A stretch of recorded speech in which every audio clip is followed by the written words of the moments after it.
బ్రహ్మచారి సదాసుఖి. మనసు, ప్రాణం, వీర్యం ఇవి మూడు ఒకదానికొకటి అనుసంధానమై ఉంటాయి. మనస్సు గురించి ముందు వీడియోలో చెప్పుకున్నాము, ఇంకా వీర్యం గురించి తర్వాత వీడియోలో. ఇప్పుడు ప్రాణం గురించి చెప్పుకుందాము.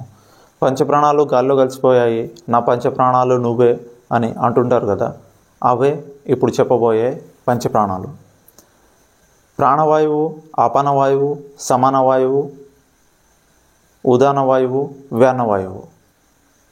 ప్రతి వాయువుకి నిర్దిష్ట స్థానం, అది సంచరించే నిర్దిష్ట దిశ ఉంటుంది. ఆ దిశలు మారినప్పుడు మానసిక ఒత్తిడి ఉంటుంది, ఇంకా శారీరక బలహీనత ఏర్పడుతుంది.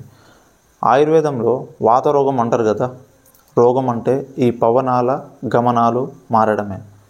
బెస్ట్ ఎగ్జాంపుల్ మలబద్ధకం. ఇది సమాన మరియు అపాన వాయువుల డిస్టర్బెన్సెస్ వల్ల వస్తుంది.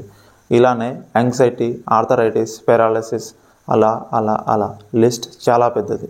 మన ఆరోగ్య స్థితి ఏంటి అన్నది మనం ఏ విధంగా శ్వాస తీసుకుంటున్నాము అన్న దానిపైన ఆధారపడి ఉంటుంది. అలానే మన ఆయుష్కాలము కూడా మన శ్వాస సంచారమే నిర్ణయిస్తుంది. దేహం, దేశం, ధర్మం కాపాడే బాధ్యతలో నాతో పాటు మీరు పాలు పంచుకోండి. మీరు చేసే ఒక్క లైక్ 10 మందికి వీడియో చూపిస్తుంది. అలానే షేర్ చేయండి, సబ్స్క్రైబ్ చేయండి. వీడియో పైన సలహాలను కామెంట్లో తప్పక తెలియజేయండి. ఫస్ట్, ప్రాణవాయువు.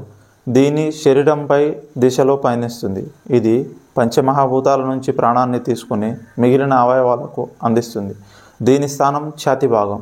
శ్వాస ఆడడం మరియు గుండె కొట్టుకోవడం, ఇలా ఛాతీ భాగంలో ఉన్న అన్ని అవయవాల కదలికలు ఈ వాయువు నియంత్రిస్తుంది. సెకండ్, సమాన వాయువు. ఇది తీసుకునే ఆహారం శక్తిగా మారడానికి ఉపయోగపడుతుంది. ఛాతీకి బొడ్డుకి మధ్యలో ఉన్న ప్రాంతం దీని స్థానం. ఇది సవ్య దిశలో వృత్తాకారంలో తిరుగుతుంది. మనం తీసుకునే ఆహారమే కాదు, ఆలోచనలు కూడా జీర్ణం అవ్వడానికి ఈ వాయువే కారణం.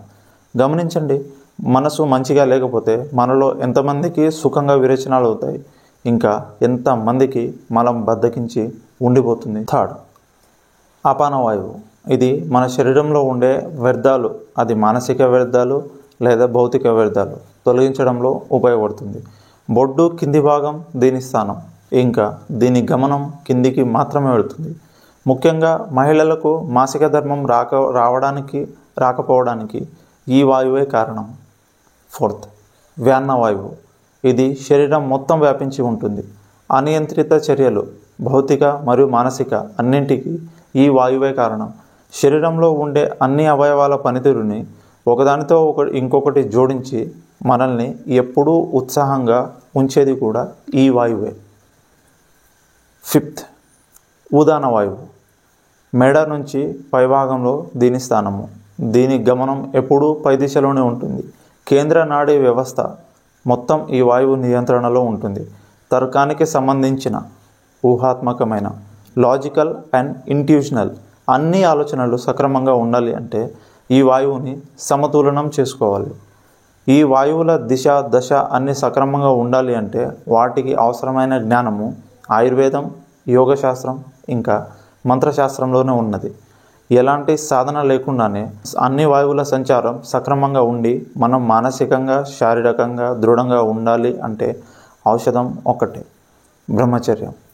ఇప్పుడు చెప్పండి, మనకు అవసరము డాక్టరా లేక ఆధ్యాత్మిక గురువా, మోడర్న్ ఎడ్యుకేషనా లేక వేద విద్యనా, ఇంకా ఆధునిక విజ్ఞానమా లేక సనాతన ధర్మమా?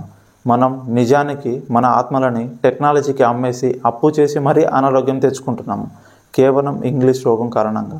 మన స్వాధికారం, మన స్వేచ్ఛ, మన ఆరోగ్యం అన్నీ మనం వదిలేసిన మన ధర్మంలోనే ఉంది.